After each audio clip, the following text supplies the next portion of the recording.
Oke, ketemu lagi dengan saya Gustar. Sekarang saya lagi ada di Bike Origin, daerah Setrasari, Bandung. Hari ini saya membuat video tentang bagaimana cara belajar sepeda untuk orang dewasa ya. Umumnya emang kita belajar sepeda itu saat usia dini, eh, tapi karena satu dan lain hal, ada beberapa orang yang nggak sempat atau belum berhasil belajar sepeda sampai usia dewasa. Dan terus terang itu agak sedikit bikin kesulitan ya, karena kebanyakan tips yang ada di pasaran atau di luaran itu lebih banyak untuk anak-anak yang cara berpikir dan apa ya, mindsetnya berbeda dengan kita yang dewasa. Jadi perlu sedikit perubahan yang mungkin saya coba tawarkan, cara belajar sepeda yang agak berbeda. Semoga bisa dapat menambah pengendaraan, cara belajar sepeda untuk orang dewasa, dan bisa membantu kita semua. Oke, yang pertama adalah kita orang dewasa mungkin perlu untuk mengetahui bagaimana sepeda itu bergerak secara natural. Jadi sebenarnya kita kalau kita punya input yang netral, misalnya bergerak lurus, eh, sepeda itu akan bergerak lurus. Demikian pula kalau badan kita agak goyang ke kiri, itu sepeda akan berbelok ke kiri. Demikian pula sebaliknya,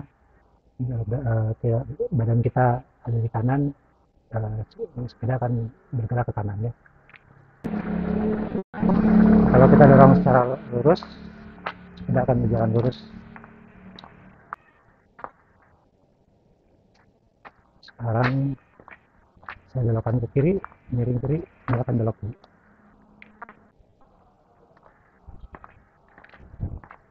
Belok kiri.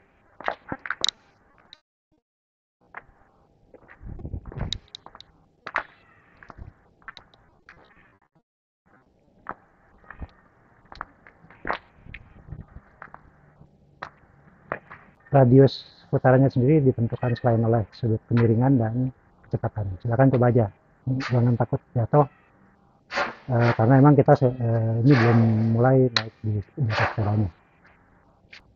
Oke, selain kiri dan kanan juga keseimbangan juga perlu diperhatikan juga antara depan dan belakang ya, terutama kaitannya dengan handling dan pengereman.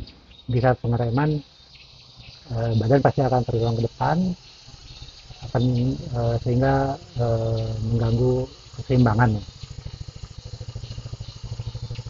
Beban yang di depan itu akan membuat ban belakang sendiri nggak akan efektif dalam melakukan pengereman. Makanya sangat penting sekali sebelum kita terbiasa ya untuk membiasakan pakai rem depan. Ada salah kaprah di sini di beberapa track itu, atau beberapa teman-teman kita yang sudah ini banyak yang menyarankan untuk nggak pakai rem depan di track ya. Mau disebut salah kaprah bisa juga, tapi ya saya juga agak setuju juga kalau karena kalau sudah di track dan masih belum biasa pakai rem depan memang berbahaya. Tempatnya emang bukan di track untuk membiasakan pakai rem depan ya. Jadi sebaiknya untuk yang belajar sepeda kemudian sekalian aja membiasakan dari awal, rem depan itu nggak berbahaya. Syaratnya adalah kita memang sudah biasa menggunakannya, jadi kita tahu tekanan yang didapat sama tangan itu segimana. Karena kuncinya juga ada di kekuatan tangan juga. Kalau di saat ngerem depan, otomatis remnya lebih pakem, lebih bisa menghentikan sepeda dengan efektif. Akhirnya tekanannya tinggi terutama di tangan. Kita coba rem belakang.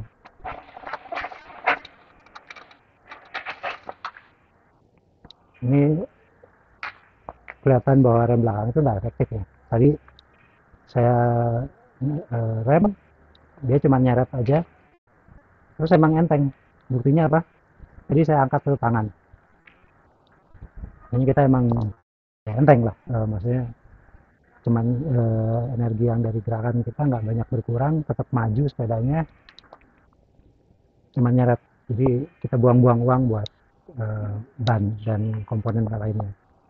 Satu lagi juga kadang-kadang kalau turunan panjang, kalau kita pakai rem belakang itu pasti kita akan apa ya namanya, kalau di Bandung itu ditengket, ditahan setengah jalan gitu, akhirnya minyak remnya panas. Oke, berikutnya saya coba rem depan ya. Saya coba satu tangan, berhenti. Oke, ini memang kalau kita coba dulu. Oke, ban belakang angkat, nggak apa-apa. Selama kita tahu seberapa banyak angkat, aman. Kalau kita lihat pembalap MotoGP itu banyak yang di zoom, kalau itu ban belakangnya masih sedikit ngangkat. Kalau nggak mau ngangkat nggak apa-apa, dan itu normal. Tapi yang pasti pastikan ban depan selalu berputar. Jadi ban yang tetap muter itu traksinya paling bagus di track. Emang ini paving ya, tapi kalau di tanah itu paling nggak licin itu sesaat sebelum benar-benar ngunci. Kalau udah ngunci ya bablas. Oke, jadi kalau rem depan kurang lebih tenaga kita juga bakal seginian lah. Langsung terasa beban di tangan menahan stang ya. Ya gimana lagi, emang kita menurunkan kecepatan ya, nahan badan kita dari speed sekian ke speed sekian, ya pasti berat lah. Jadi yang kedua,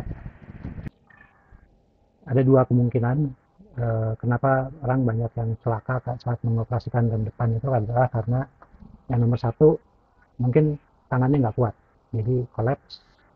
Ini nggak kuat nahan stang, akhirnya semua badannya tumpah ke depan, akhirnya jatuh. Yang dua adalah tangannya karena nggak kuat, ya entah nggak kuat atau terlalu kuat, akhirnya dikunci, akhirnya eh, pergelangan tangan kita menjadi engsel dan badan kita terlempar ke depan, sementara sepeda sudah berhenti di awal. Itu yang disebut over the bar ya. Nah, cara mencegahnya kita harus membiasakan menggunakan rem depan itu di keadaan normal, sedikit demi sedikit kecepatan ditingkatkan sambil tetap tahu batasan dari rem depan itu. Jadi rem depan nanti kalau emang sudah terlalu kencang, dia akan powernya terlalu besar, nanti bannya akan selip dan macam-macam. Ya salah satunya juga bisa over the bar juga. Tapi kalau kita sudah biasa menggunakan rem depan, itu kita akan tahu batasan-batasannya, kapan ban akan slip, kapan badan kita akan terlempar melewati stang, dan lain-lain. Oke, demikian di episode ini. Memang kita belum naik sepeda, baru sekedar simulasi eh, apa yang akan bakal kita rasakan saat kita naik sepeda ya. Di episode berikutnya mungkin di episode berikutnya kita akan mengulas gimana kita pakai sepeda, pertama kali kita pakai sepeda, step-stepnya dimulai dari kontak kita dulu di sepeda, yaitu di tangan, di kaki, dan di uh, tempat duduk kita. Sampai jumpa kembali, see ya.